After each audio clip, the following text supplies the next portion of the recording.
A little while ago, I published a video on just all of the things that go into making a synth sound, but I already had made the synth sound and I didn't make it from scratch. In today's video, I actually want to make it from scratch. So I started a new project with the focus on working more on fills and actual transitions in here. You can see that I've been working on a build-up here and I've been working on some synths, but I haven't done a lot of stuff in this project yet. And also the synths that I have in here now are a little bit strange. So here are the two different sequences that I have.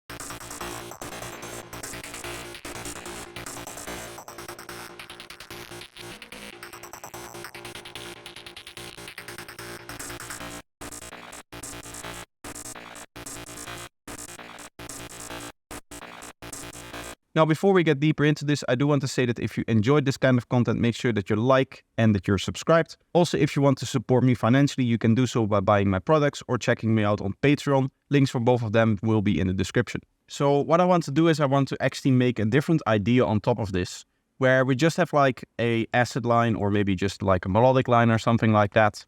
So the way that I want to start off is obviously I need to check the key. This is in A sharp. So I just want to write out an A sharp kind of pattern here. Let's add an instrument to that. So I'll go to the bass register here, one above the sub bass actually. I'm just going to complement this pattern with a few other notes here, like this. And we'll add another one in here as well. And finally, we have two empty spaces there. I'm going to go down another octave, which means that I'm actually going to take the whole pattern up an octave like this, because we want our lowest notes to be in the sub bass register. So this is going to be 2 above it. Let's duplicate that over. And now we need to make our melody. So the way that I want to do that is I want to add a few variations to these lower notes. I think the easiest way to do it is like 1, 2, 3, 4, 5. 4, 5, 6, 7, using the perfect fifth. This is an octave lower, this is an octave higher than like this middle note here. So we're gonna go like that. And then here I'll go 3, 1, and then 2, 3, 4, 5, 3, something like this in terms of our melody.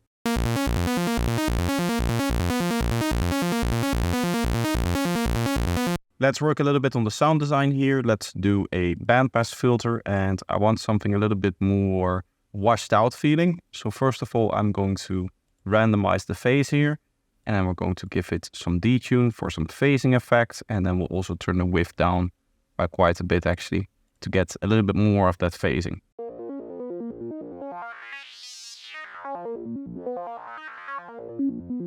Now this is a nice bandy sound, I would say, like the frequency spectrum, but we obviously want this moving around in the frequency spectrum. But also we want this to have a very broad frequency spectrum, since this is going to be like a main lead. So we both need to keep the movement, but we also need to distort it in such a way that we get enough frequencies that we can then boost to get a nice overall sound to it.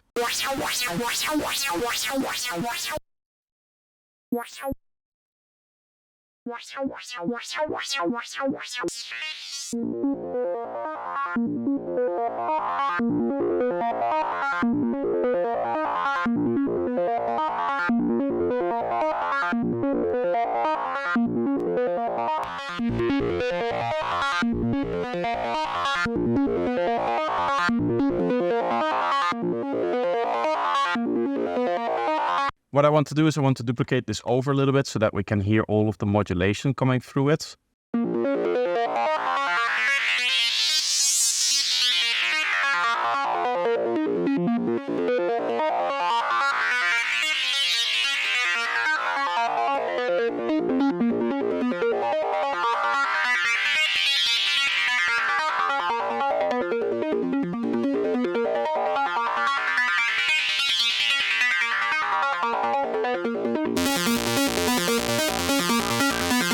I want to add a little bit of extra texture to it with a different sort of waveform.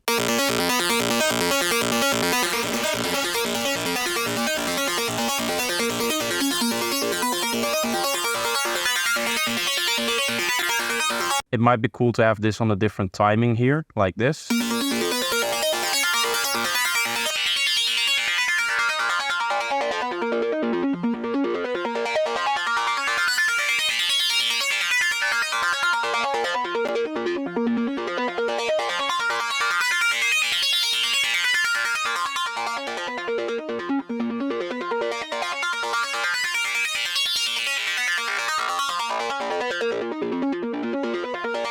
I think you can see that I'm experimenting a lot with the sound and that I'm trying a whole bunch of different things to see what we're getting at. We are getting a pretty generic kind of distorted sound from it, but that's kind of what I like here because there is a lot of detail in the sound. And that's what I like in these kind of sounds. When you have the unison, when you have the extra stereo effect, when you have the nice distortion dialed in, you get a lot of very detailed, distorted sounds. Which, even though this is just a saw wave essentially going through a bandpass with this extra waveform in it, is going to sound a lot nicer than just having it, slap on an acid wavetable and call it a day. It is kind of like custom made, which I really like, because you can hear all of these details in the sound. I want to kind of bring those out a little bit more. So what I want to do is I don't want to process them too strong with the OTT that I want to put on here. I do want to put a little bit on it because I want it to kind of be pushed out. So we're going to leave it like this, and we're going to use an output of around like 9 dB to compensate for the fact that it's like doing all of the compression. And then we'll just dial in the amount very, very low.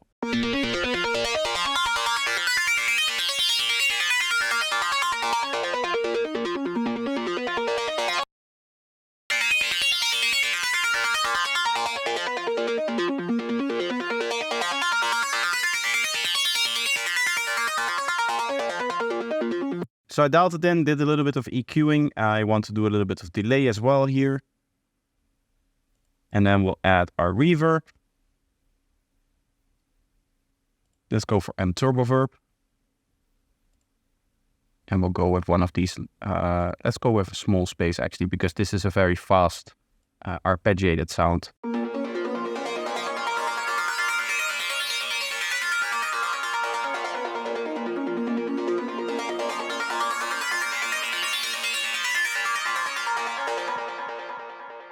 Now you hear that we have a little bit of a problem with the higher frequencies in that the higher frequencies completely disappear at this lowest point here. And that's not what I want, so I'm actually going to use an erosion here, which I'll dump right before the OTT, just to make sure that that is always like high-end material here.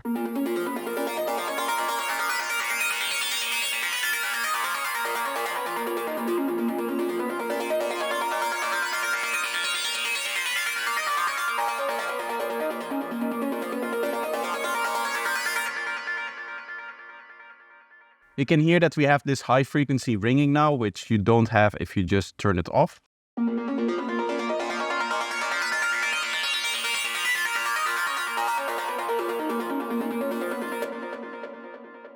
So that just brings in a little bit of extra high, and you can see I had to compensate for it a little bit. But that's basically going to be this synth done. So I'm just going to push it throughout the rest here. And now what we have to do is we just have to worry about, okay, what is this sound going to do when we get to all of the buildups and stuff like that. There's a big buildup here, so maybe we want to do something interesting with the sound. So let's just have a listen to how it sounds in the mix. I'm probably going to have to turn it down as well.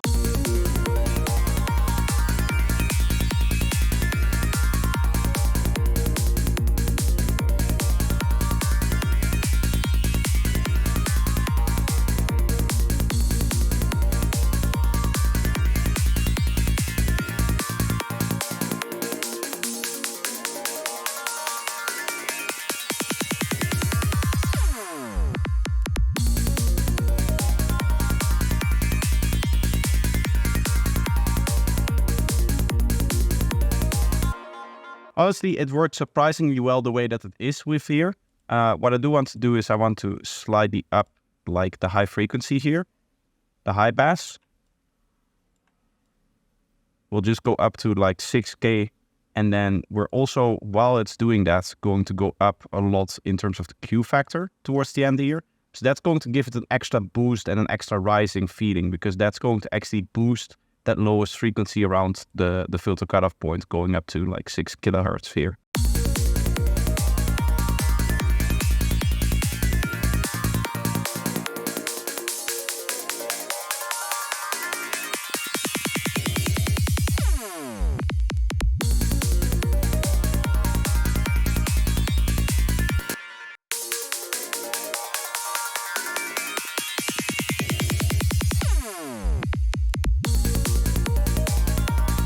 Obviously now it sounds a little bit bland and a little bit boring, but the way that we're filtering this out gives us a lot more space to do something interesting with the end of the build-up here, as well as the fill.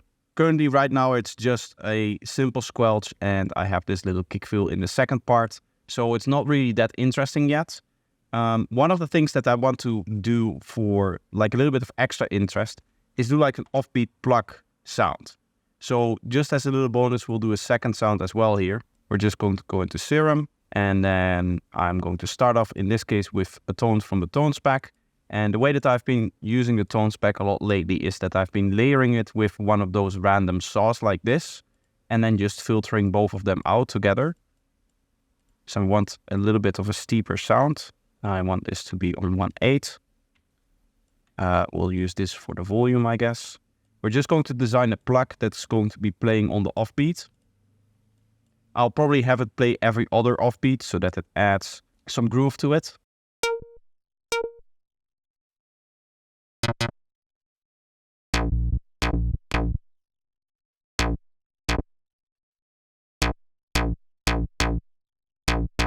This is what we have now. I want to add a hyper dimension on retrigger mode, and then we'll turn this like that. That always gives a nice texture. We'll add some downs, zero square actually, some zero square distortion, which is distortion which works at the lowest part of like the amplitudes. I've explained this graph before, but the way that you can see it is that at the very lowest points, it is being pushed out here, right? So it's going to take the very quietest parts and make those louder. And if you drive it up to the maximum, obviously it's going to take everything and it's just going to squash it out. So what I want is I want a little bit of that. So I'm going to set it to 50% and hopefully we can maybe modulate that or something like that. But let's hear. That's a little bit too much. So we're going to go just like that. And then we'll add, let's go for a long release.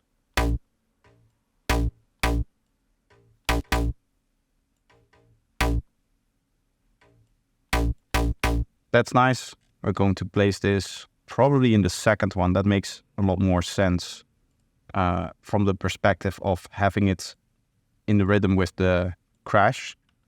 Or not with the crash, sorry, with the snare. And then we'll finally duplicate this over here. You can probably tell that this video is a little bit less organized, and that's for a reason. I just wanted to film this so that it really was clear that I wasn't prepared for this and that I didn't have anything in mind, because usually, obviously, I write down all of the points that I want to say in the video so that I know what to say. I don't want to be in the situation in the tutorial where I skip over the most important part or a key piece of information that I forget because I just forget to like remember it during the recording session. But for this particular recording session, I'm just sitting here and producing like I normally would. So I'm just experimenting, doing random things and seeing what works. So in order for this sound to actually make sense, there's a lot of bass frequencies in there. We obviously don't want those with our sound. And then we're also going to just saturate it. And another thing that I like is to add some stereo processing. We'll do that before the saturation. That's usually the way that I like to do it.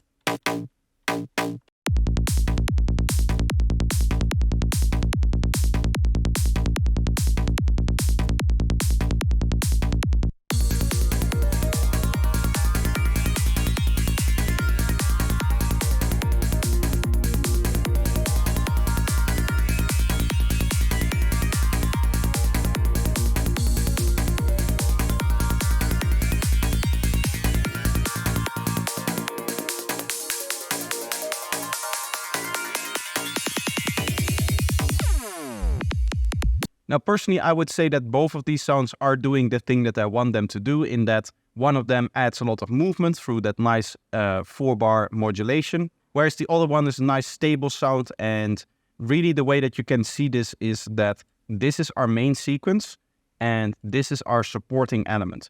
So there's a lot more interesting things happening in here than in here. One of the things that I could do, for example, for this build-up is go in here and, for example, say, go up a little bit with the dry wet, go up a little bit with the feedback here on the delay as well. We'll open up the high frequencies a little bit more here towards the end. We'll take this amount up a little bit so that it becomes a little bit brighter as well there. Maybe we'll slightly increase the reverb as well, like this, the dry wet of the reverb. And this is all of the things that are changing throughout, right? This is to make it sound like the sound is morphing and like it's really adapting to the rest of the track. In that if there's a build-up, the sound itself is also building up. It's not just the risers and all of the drums around the sound. It's the actual sound itself that is also increasing in energy level. That's really important for main elements, in my opinion. For secondary elements, you don't have to go about doing that. In fact, I think it just brings extra clutter and extra complexity. It is nice for these sounds to be very, very basic and just doing the same thing over and over again, so that they form a solid background for the rest of the elements, for your main elements. So with that, I'm actually pretty happy with the sounds that we have now, and I'm just going to leave it here for now. If you have any questions or other things that you would like me to see do, make sure that you leave them in the comments. Also, if you want to support the channel and you're new here, make sure that you're subscribed. Finally, if you did enjoy this video, make sure to like. But that's going to be it for today. I hope you enjoyed it, and I hope to see you in the next one. Bye bye.